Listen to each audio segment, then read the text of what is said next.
हम लोग class 10th के लाइफ प्रोसेस चैप्टर स्टार्ट किए थे। लाइफ प्रोसेस चैप्टर में आपको बताया गया था सर्कुलेशन, ब्लड सर्कुलेशन के बारे में बताया गया था, साथ में आपको रेस्पिरेटरी सिस्टम के बारे में एक्सप्लेन की गई थी।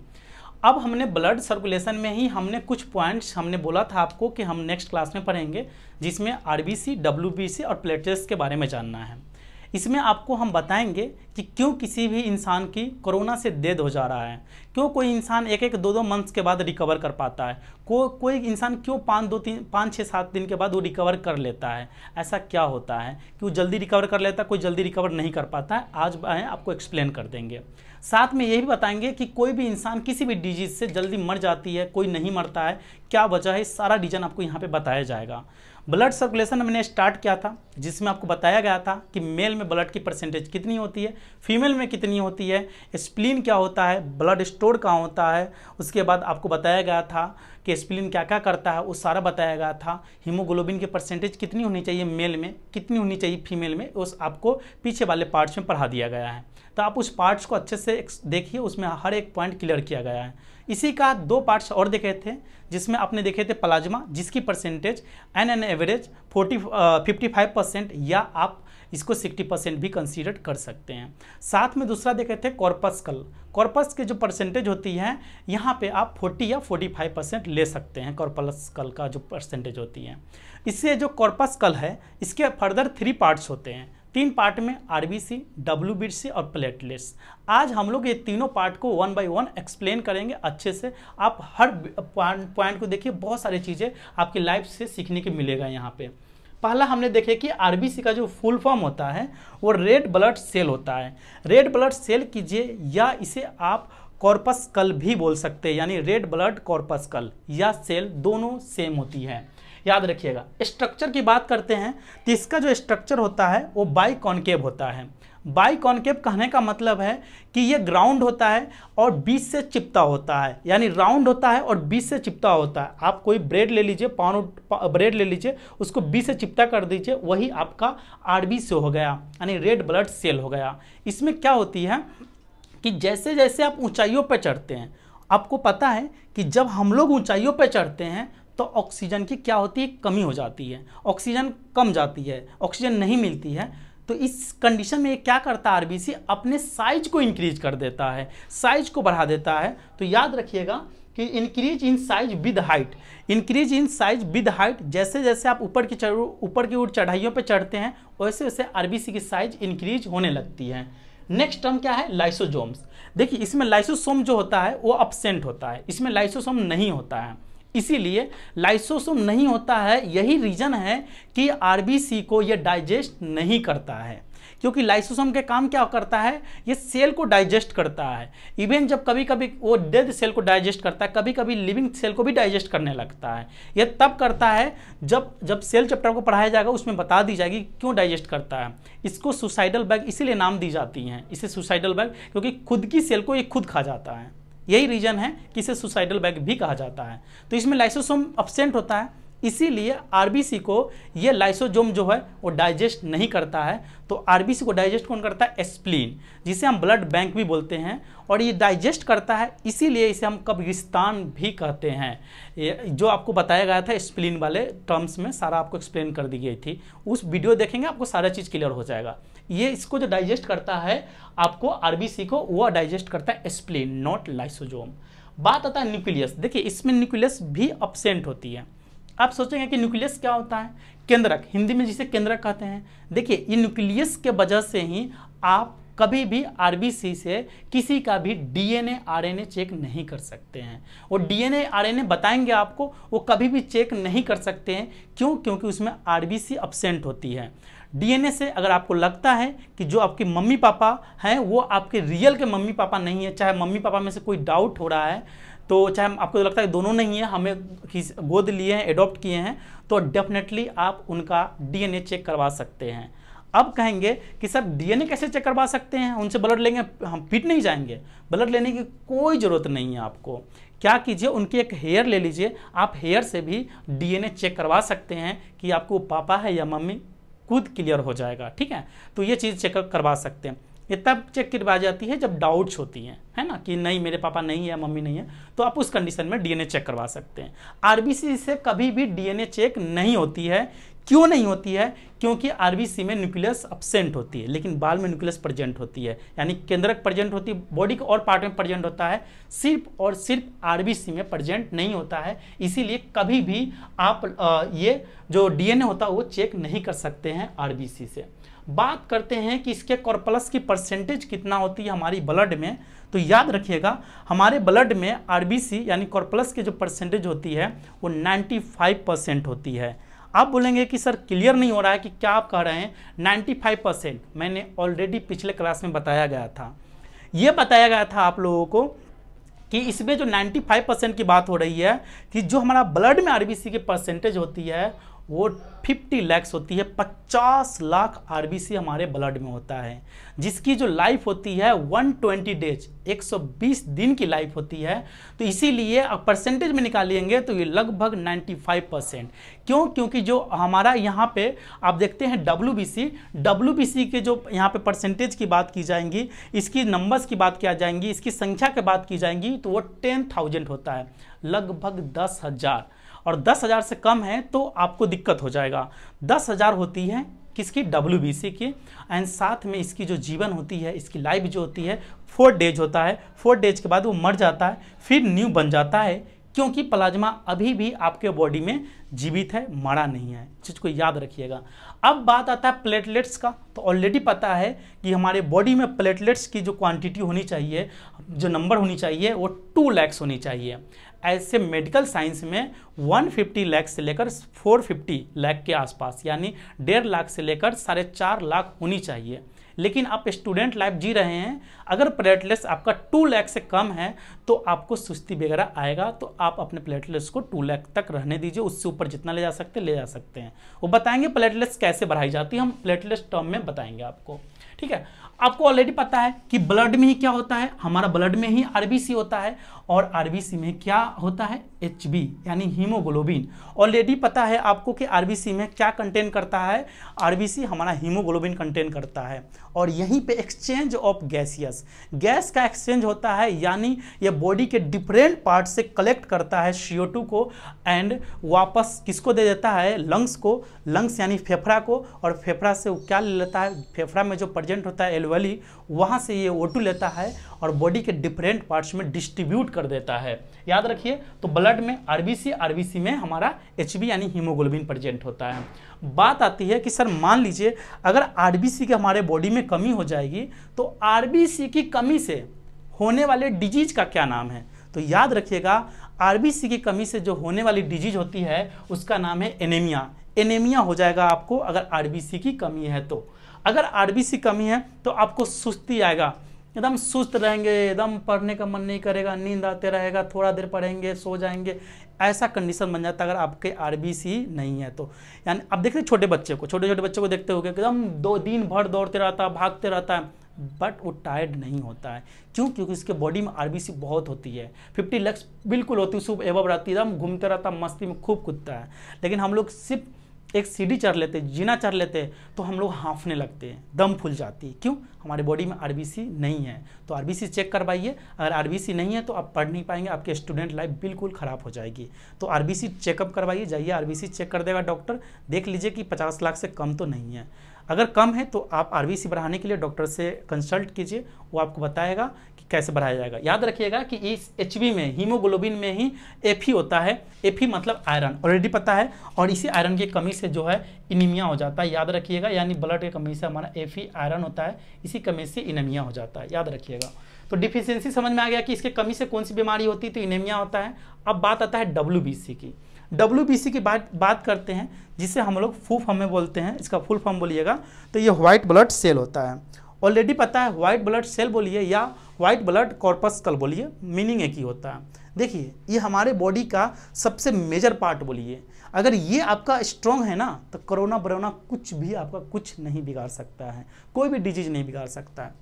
देखिए इसकी साइज जो होती है, इसके कोई साइज फिक्स्ड ही नहीं होती है, और ये व्हाइट होता है, इसीलिए इसे व्हाइट ब्लड कॉर्पस्कुलस कहा जाता है, क्योंकि इसमें हीमोग्लोबिन जो HB होता है, हीमोग्लोबिन वो एब्सेंट होती है। यही वजह है कि इसका कलर जो होता है वो व्हाइट होता है। तो इसमें साइज नॉट फिक्स्ड, इसका कोई साइज फिक्स नहीं होता, इसका आकार कोई फिक्स नहीं होता है। साथ में इसमें न्यूक्लियस प्रेजेंट होती है, यानी WBC से आप आराम से चेक कर सकते हैं DNA, यानी पता कर सकते हैं कि कौन पापा है कौन मम्मी है। साथ में क्या करता है, ये प्रोटेक्शन फ्रॉम डिजीज, ये डिजीज से हमें क्या करता है, प्रोटेक्शन करता है, प्रोटेक्ट करता है। यानी हमारे बॉडी में जो भी डिजीज आती है, डिजीज मतलब क्या, वायरस बैक्टीरिया इंटर करता है, तो उससे हमें ये प्रोटेक्ट करने का काम करता है, बचाने का काम करता है। तो देखते हैं यहाँ पे क्या क्या चीज़ें होती है। देखिए इसकी टाइप्स की बात करते हैं तो इसमें होता है एंटीबॉडी, दूसरा होता है लिम्फोसाइट, तीसरा होता है मोनोसाइट, फिर होता है न्यूट्रोफाइल, फिर होता है इसिनोफिल, फिर होता है बेसोफिल। ये सारे पार्ट्स होते हैं। ये किसके पार्ट्स होते हैं, WBC के। ये सारे से मिलकर ही WC बना है। किस किस से, एंटीबॉडी से, लिम्फोसाइट से, मोनोसाइट से, न्यूट्रोफाइल से, इसिनोफिल से, उसके बाद बेसोफिल से। इस सब से मिलकर क्या बना है, WBC। याद रखिएगा। अब बहुत इंपॉर्टेंट चीज़ें आपको हम यहाँ बताने जा रहे हैं, आप ध्यान दीजिएगा, सारा चीज़ें आपको क्लियर हो जाएगा। देखिए ये जो एंटीबॉडी है ये क्या करता है, आपको पता है ना, डॉक्टर बोलता है कि एंटीबॉडी स्ट्रॉन्ग करो, लोग कहता है कि एंटीबॉडी बनाओ, खूब बॉडी में स्ट्रॉन्ग होनी चाहिए। देखिए एंटीबॉडी क्या करता है, ये डिजीज को आइडेंटिफाई करता है कि हमारे बॉडी में जो घुस रहा है, जो जा रहा है, वो कौन है, कोरोना है, क्या है, नहीं है, ये पहचानने काम करता है। ये डिजीज से लड़ता नहीं है, सिर्फ आइडेंटिफाई कर लेता, अच्छा बेटा डेंगू का मच्छर काटा है, अच्छा बेटा तू ये कैंसर क्या कहता है, ये कोरोना घुस रहा है, अच्छा बेटा तू टाइफाइड मतलब मच्छर गंदा पानी पिए टाइफाइड। तो ये सारे आइडेंटिफाई काम करता है। एंटीबॉडी क्या करता है, आइडेंटिफाई करता है कि अच्छा बॉडी में ये हुआ है, लेकिन ये लड़ता नहीं है। अब ये आइडेंटिफाई कर लिया, अच्छे से देख लिया, अच्छा बेटा कोरोना आया है, तो ये इन्फॉर्म करता है लिम्फोसाइट को। लिम्फोसाइट को कहता है कि आपको नहीं पता है कि बॉडी में कोरोना इंटर कर चुका है, तो लिम्फोसाइट कहता है अच्छा कोरोना आ गया, तो ये दौड़ता है और टूट पड़ता है कोरोना के ऊपर। खूब लड़ाई चलती है हमारे बॉडी के अंदर में, खूब लड़ाई चलती है, और लड़ते लड़ते हमारा लिम्फोसाइट भी डैमेज होता है और कोरोना को क्या करता है, ये किल कर देता है। अगर तुरंत लड़के, अगर आपको लिम्फोसाइट स्ट्रॉन्ग है तो तुरंत लड़के आपको बचा लेगा, और डैमेज ऑफ कोर्स अगर आप किसी से भी लड़ते हैं तो नुकसान आपका भी होता है। सिमिलरली ये लड़ता है तो नुकसान तो इसका भी होगा, तो लिम्फोसाइट भी नुकसान हो जाता है, बट ये कोरोना को मार देता है। देखिए एंटीबॉडी आइडेंटिफाई किया है, लिम्फोसाइट किल किया है। अब भाई मरे हुए चीज़ें तो बॉडी में छूटेगा तो वो तो सड़ जाएगा, सड़ेगा तो बहुत दिनों के बाद बदबू आएंगी, तो उस सड़े हुए चीज़ों को मोनोसाइट डाइजेस्ट करता है। तो तीन सबसे इंपॉर्टेंट टर्म्स होती है एंटीबॉडी में। एंटीबॉडी होती है ये व्हाइट ब्लड सेल में, लिम्फोसाइट होता है, मोनोसाइट, ये याद रखिएगा। एंटीबॉडी आइडेंटिफाई करता है, लिम्फोसाइट किल करता है यानी उसको ख़त्म कर देता है, उसके बाद मोनोसाइट को बोलता है दोनों मिलकर कि हम लोग अपना काम कर दिए, अब तुम जाओ उसे खा जाओ। तो ये मोनोसाइट क्या करता है, मरे हुए कोरोना को डाइजेस्ट कर देता है, खा जाता है। आई होप कि आपको WBC भी समझ में अच्छे से आ गया होगा, RBC भी समझ में आ गया होगा। अब बात करते हैं, और इस सब का इतना इंपॉर्टेंट यूजेज नहीं है, ये आपके बुक में भी नहीं है। प्लेटलेट्स की बात करते हैं, तो इसका साइज जो होता है ये बाइकॉन्वेक्स लेंस के शेप में होता है। इसका साइज याद रखिएगा, प्लेटलेट्स का जो साइज होता है बाइकॉन्वेक्स लेंस में होता है। इसके जो हम नंबर्स होते हैं ऑलरेडी मैंने पढ़ा रखे हैं आपकी, इससे फर्स्ट पार्ट में आप उसमें देखेंगे तो क्लियर हो जाएगा। इसमें क्या होता है, इसमें भी न्यूक्लियस एब्सेंट होता है, इसमें प्रेजेंट नहीं होता, याद रखिएगा।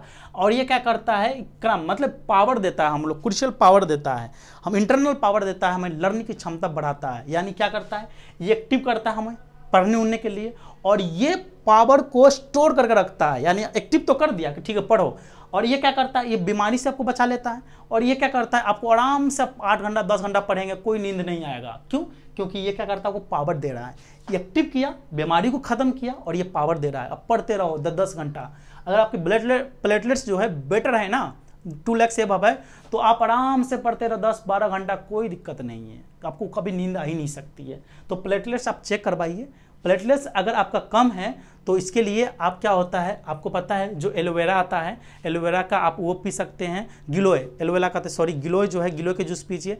पपाया का पत्ता जो आता है, वो पपाया के पत्ता को पीस कर पीजिए, या आप कच्चे पपाया खाया कीजिए यानी पपीता, या आप जो गोट यानी बकरी के दूध मिल जाती है तो बेस्ट है, वो तो प्लेटलेट्स को हाई कर देता है। जब डेंगू स्टार्ट हुई थी तो बकरी का दूध लगभग 1000-2000 के केजी मिल रहा था। सोचिए इतनी महंगी हो गई थी, क्योंकि एक तो बकरी होता है, गोट होता है, छोटी सी होती है, उसमें दूध निकल भी कितना सकता है, तो इसीलिए रेट बढ़ जाता है। और प्लेटलेट्स को हाई करने का सबसे इंपॉर्टेंट है, अगर आप वो करते हैं तो आपके प्लेटलेट्स हमेशा हाई रहेगा। अब 3 चीज़ें इसमें लिखा गया है, तो ये है आपका BC, यानी याद रखिएगा ब्लड सर्कुलेशन। ये जो 3 चीज़ें होती है, ओपन ब्लड सर्कुलेशन जो होता है वो इंसेक्ट में होता है। इंसेक्ट मतलब ओपन ब्लड सर्कुलेशन कहने का मतलब है कि उसके बॉडी में पूरी तरह से ब्लड होता है, चारों तरफ ब्लड फैला होता है, एक जगह नहीं होता है। इसीलिए आप देखते होंगे जो आप इंसेक्ट वगैरह कीड़े मकोड़े को देखते होइएगा, वहाँ पे क्या होता है, उसके जब पैर पड़ जाएगा तो आपको देखते हैं कि ब्लड ज़्यादा नहीं निकलता, क्योंकि उसके एक ही साइड में होती है। हम लोग कैसा है, क्लोज्ड ब्लड सर्कुलेशन में आते हैं हम लोग ह्यूमन, क्योंकि देखते हैं वहाँ पे अगर ऐसा होगा ओपन में रहेंगे तो पूरा ब्लड ही बाहर निकल जाएगा हमारे बॉडी से, एक साइड में नहीं हो सकता है, तो हम लोग क्लोज में आ जाते हैं। मिक्स्ड में क्रोकोडाइल्स वगैरह हो गया, ये सारे मिक्स में आ जाता है, ठीक है। बर्ड्स भी वगैरह भी मिक्स में आ जाता है, क्योंकि उसमें दोनों टाइप्स के प्रेजेंट होता है, ओपन और क्लोज दोनों होती है ब्लड सर्कुलेशन। याद रखिएगा, ऐसे ये इंपॉर्टेंट नहीं है आप लोग के लिए, फिर मैं बता दिया। ब्लड सर्कुलेशन का आप देख लिए। अब देखते हैं कि ब्लड वेसल्स में ही ल्यूमन प्रेजेंट, मतलब ब्लड वेसल्स की पार्ट को ल्यूमन बोला जाता है, जिसमें 2 मेन चीज़ें होती हैं, एक होती है आर्टरी, दूसरा होता है वेंस। देखिए आप लोग देखते होइएगा सरफिरे आशिक को कहता है ना कि अगर तुम बात नहीं करोगे तो मैं अपने हाथ की नस काट लूँगा, अब ये कर लूँगा वो कर लूँगा, तो उसको बोलिए ना आप कि हाथ के नस मत काटो, गला के नस काट लो, क्योंकि हाथ के नस में वेंस होता है। जो आप इसे कलर देखते हैं इंडिगो टाइप का कलर जो होता है, इंडिगो मतलब कि नीला है ना, वो जो आपको दिखता है इसमें वो होता है वेंस, पतली सी होती है। तो वेंस काटने से इंसान नहीं मरता है। अगर वो आर्टरी काट लिया यानी धमनी काट लिया तो उसकी डेथ 100% कन्फर्म है, उसको कोई नहीं बता सकता है। तो कहिए कि वो नस मत काटो ना, ये तुम वेंस क्यों काट रहे हो, तुम अपना आर्टरी काट लो, यानी तुम धमनी काट लो, सीधा मत काटो, उसकी वो काटेगा ही नहीं। जो आप मुर्गा वगैरह का देखते हैं जो काटा जाता है, क्या काटा जाता है, पैर थोड़ी काटा जाता है, पैर से थोड़ी मर जाएगा वो, उसके यहाँ पे जो आर्टरी होता है उसको काट देता है, इसीलिए उसकी डेथ हो जाती है, क्योंकि वहाँ पे जो ब्लड होता है उसकी सर्कुलेशन बहुत फास्ट होती है। तो आर्टरी वेंस इसका हम देखेंगे। आर्टरी याद रखिएगा, ए से ए ग्रेड A+ के, तो आर्टरी क्या होता है, हार्ट टू बॉडी, यानी हार्ट में प्रिपेयर्ड तैयार ऑक्सीजनेटेड ब्लड को किसको दे देता है, बॉडी को, कि ले बेटा। और इसकी जो प्रेशर होता है, जिस प्रेशर से ब्लड को बॉडी में फेंकता है, वो प्रेशर 120 mmHg के प्रेशर से हमारे बॉडी में भेजती है। साथ में नो वैल्व, मतलब यहाँ पे जो वाल्व होता है, नो वाल्व, यहाँ पे कोई वाल्व नहीं होता, याद रखिएगा नो वाल्व, इसमें वाल्व नहीं प्रेजेंट होता है। क्यों, अब देखेंगे, आप सुने होइएगा वाल्व-पिन, सुने ना, साइकिल में होता है वाल्व-पिन। क्या होता है, आप हवा तो डालते हैं लेकिन वो हवा देखते हैं कि बाहर नहीं निकलता है, अंदर तो जाता है बाहर नहीं आता, वही वाल्व-पिन होता है। तो इसमें ऐसा कोई वाल्व-पिन नहीं होता, क्योंकि इसका प्रेशर ही इतना ज़्यादा होता है कि वो ब्लड पीछे आ ही नहीं सकता है। आप किसी को इतना तेज धक्का मारिए, इतना तेज कि बैक ही नहीं हो सकता है। अगर ऐसा लगता है कि नहीं यार बैक हो जाएगा, तो आप क्या करते हैं, ऐसी स्टेप बना देते हैं कि इसको फेंक तो देते हैं लेकिन ये पीछे बैक होने के आता है, तो यहाँ पर कोई ना कोई चीज़ रहता है जो इसे रोक लेता है। तो सेम वाल्व-पिन, तो इसमें नो वाल्व-पिन, क्योंकि इसकी जो प्रेशर होती है बहुत ज़्यादा होती है। साथ में कलर रेड होता है इसका आर्टरी का। उसके बाद क्या होता है, जो ये प्योर ब्लड होता है, प्योर ब्लड मीन्स ऑक्सीजनेटेड, यानी O2 वाला ब्लड्स। एक्सेप्शन में जो पल्मोनरी आर्टरी होता है, जो हमारा पल्मोनरी आर्टरी होता है, उसमें हमारा क्या होता है, प्योर ब्लड नहीं प्रेजेंट होती है, वो हम आपको एक्सप्लेन कर देंगे। वेंस की बात होता है तो ये बॉडी से हार्ट, यानी बॉडी में अनऑक्सीजनेटेड ब्लड को, यानी अनप्योर ब्लड को हमारे बॉडी में, देखिए ये याद होगा ना, तो इसके जस्ट अपोजिट है ये, याद है, A फॉर A ग्रेड, और A ग्रेड मतलब कि अच्छा चीज़ है, तो हार्ट टू बॉडी, और इसका अपोजिट हो जाएगा बॉडी टू हार्ट। प्रेशर कितना होता है, 80 mmHg, इसीलिए इसमें क्या होता है, वाल्व होता है। प्रेशर कम होगा तो ब्लड पीछे आने की चांसेस होती है, तो इसमें वाल्व लगा होता है कि तुम थोड़ा भी आगे चला गया ना बेटा, वापस नहीं आ सकता, इसीलिए इसमें वाल्व प्रेजेंट होती है। कलर इसका इंडिगो होता है, मैंने ऑलरेडी बता दिया आपको। सिर्फ में क्या होता है इसके साथ साथ कि ये इम्प्योरिटीज ब्लड होती है, यानी प्योरिटीज नहीं होती, यानी अशुद्ध, यानी अनऑक्सीजनेटेड ब्लड होती है। बस एक्सेप्शनल में इसमें भी है, जो पल्मोनरी हमारा वेंस है, पल्मोनरी वेंस में ही प्योर ब्लड होता है। देखिए ये हमारा जो सरफिरे आशिक होते हैं उसके हार्ट है ना, सरफिरे जो बनाता है दिल, ऐसे उस तरीका के हार्ट है, ये रियल हार्ट नहीं है। मैं आपको हार्ट चैप्टर में बताएंगे, सारे चैप्टर नहीं इसी का पार्ट है, मैं आपको एक्सप्लेन करेंगे, वहाँ पे हर एक टर्म सबको समझ में आ जाएगा। बस इस सरफिरे वाला हम बना दिए क्योंकि ये सब जानने से आपको ज़्यादा समझ में आता है चीज़ें। देखिए पहला आता है एरोटा। एरोटा मतलब कि महाधमनी, महाधमनी से धमनी में जाता है, धमनी के बाद छोटी धमनी में, छोटी धमनी के बाद यहाँ पे कैपिलरी है वहाँ आता है, उसके बाद ये छोटी धमनी से और फिर धमनी में आता है, सॉरी सीरा में, छोटी सीरा से बड़ी सीरा में, बड़ी सीरा से महासीरा में और वापस चला जाता है ये। यानी पहले ब्लड, प्योर ब्लड धमनी में जाता, महाधमनी में, फिर उसके बाद कहाँ पे जाता है, धमनी में, मतलब कि उसका सबसे छोटी धमनी में, फिर नीचे आता है छोटी सीरा में, फिर उसके बाद क्या होता है बड़ी सीरा में, मतलब सीरा में जाता है, उसके बाद क्या होता है महासीरा में जाता है। तो एरोटा, आर्टरी, उसके बाद आर्टियल, ये कैपिलरी में जाता है, फिर वापस से ये साइकिल चलते रहता है और ब्लड ऐसे प्यूरिफायर होते रहता है। तो याद रखिएगा आपको नींद आने का रीजन यही बनता है, आरबीसी, डब्ल्यूबीसी और प्लेटलेट्स। अगर ये तीनों चीज़ बेटर है ना, नींद कभी नहीं आएगा। तो आई होप कि ये टॉपिक आपको अच्छे से समझ में आ गया होगा। अब हम लोग लाइफ प्रोसेस के एक्सक्रीटरी पार्ट्स देखेंगे। एक्सक्रीटरी पार्ट से पहले डाइजेशन सिस्टम देखेंगे, फिर एक्सक्रीटरी पार्ट्स देखेंगे, फिर हम लोग इसमें पढ़ेंगे जो हमारे स्टार्टिंग के कुछ पॉइंट्स हैं जिसमें आप ऑटोट्रोप्स पढ़ेंगे, हेटरोट्रोप्स पढ़ेंगे, किस प्रकार की चीज़ें होती हैं, वो हम पढ़ा के चैप्टर आपका 2 दिन में कंप्लीट हो जाएंगे। फिर हम लोग स्टार्ट करेंगे कोई न्यू चैप्टर जिसमें हम केमिकल रिएक्शन एंड इक्वेशंस पढ़ेंगे, काफ़ी इंटरेस्टिंग वो भी है। Thank you.